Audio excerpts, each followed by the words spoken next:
दोस्तों, आप सब जानते ही हैं कि अमेरिका इस समय दुनिया के विकसित देशों की श्रेणी में आता है और छोटे छोटे देशों को कर्जा देकर अमेरिका ने उन्हें अपने इस कर्ज के नीचे दबा रखा है। दुनिया भर के लगभग सभी छोटे बड़े देश किसी न किसी रूप में कर्ज के बोझ तले दबे हुए हैं। लेकिन क्या आप जानते हैं कि एक जमाना वो भी था जब भारत के एक शख्स के पास ब्रिटेन की कुल संपत्ति से भी ज्यादा धन था। जी हाँ दोस्तों, आप बिल्कुल सही सुन रहे हैं। भारत में एक व्यक्ति ऐसा भी था जिसके पास इतना पैसा था, इतना धन था कि वो दुनिया भर के देशों को कर्ज दिया करता था। जी हाँ दोस्तों, भारत के बंगाल का जगत सेठ घराना एक ऐसा ही घराना था जो इतना अमीर था और यही वो घराना था जिसकी वजह से उस समय बंगाल का मुर्शिदाबाद काफी मशहूर हुआ करता था। तो चलिए दोस्तों, आज इस वीडियो में हम इस जगत सेठ घराने के बारे में आपको जानकारी देते हैं। लेकिन उससे पहले अगर आपने अभी तक इस चैनल को सब्सक्राइब नहीं किया है तो कर लीजिए, ऐसी वीडियो इस चैनल पर आती ही रहती है। दोस्तों, इस अमीर घराने की शुरुआत सेठ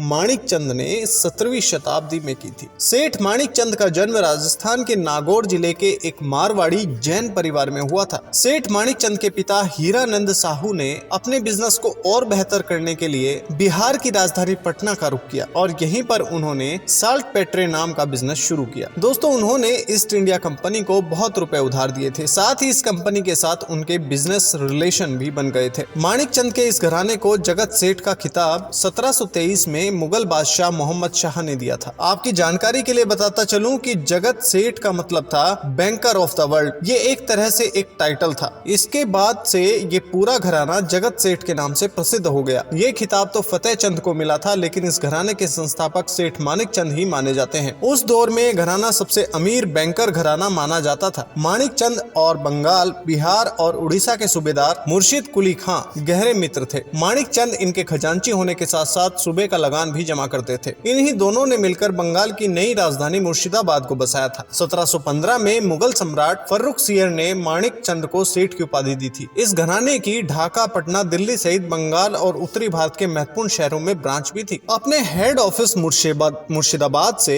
ऑपरेट होने वाले इस घराने का ईस्ट इंडिया कंपनी के साथ लोन की अदायगी, सर्राफा की खरीद बिक्री आदि का लेन देन चलता ही रहता था। सबसे खास बात ये थी कि इस घराने को बैंक ऑफ इंग्लैंड से कंपेयर किया जाता था। रिपोर्ट्स के अनुसार 1718 से 1757 तक ईस्ट इंडिया कंपनी जगत सेठ की फर्म से हर साल 4 लाख रुपए का लोन लेती थी। जगत सेठ घराने ने सबसे ज्यादा संपत्ति फतेह चंद के दौर में जमा की। बताया जाता है कि उस समय इस घराने की कुल संपत्ति करीब 1 करोड़ पाउंड थी। इसे आज के समय के अनुसार देखा जाए तो ये कुल 1000 बिलियन पाउंड के करीब होगी। ब्रिटिश सरकार के मौजूद दस्तावेजों में यह बताया गया है कि उस समय जगत सेठ घराने की कुल संपत्ति इंग्लैंड के सभी बैंकों की तुलना में अधिक थी। यानी कि ब्रिटेन के सारे बैंकों को अगर इकट्ठा कर दिया जाए तो उनकी जो कुल संपत्ति थी उससे ज्यादा संपत्ति इस घराने के पास मौजूद थी। यहाँ तक कि 1720 के दशक में ब्रिटिश अर्थव्यवस्था जगत सेठ घराने की संपत्ति से भी कम थी। 2 से 3 हजार सैनिकों को इस संपत्ति की सुरक्षा के लिए रखा गया था। इस घराने की संपत्ति इतनी थी कि जब बंगाल बटा नहीं था, यानी पश्चिम बंगाल और बांग्लादेश अलग नहीं हुआ था, तो उस बंगाल की पूरी जमीन में लगभग आधा हिस्सा इस घराने का था। इसमें आज के दौर का असम, बांग्लादेश और पश्चिम बंगाल मौजूद है। दोस्तों, भले ही उस जमाने में जगत सेठ घराने की तूती बोलती थी, लेकिन कहते हैं ना,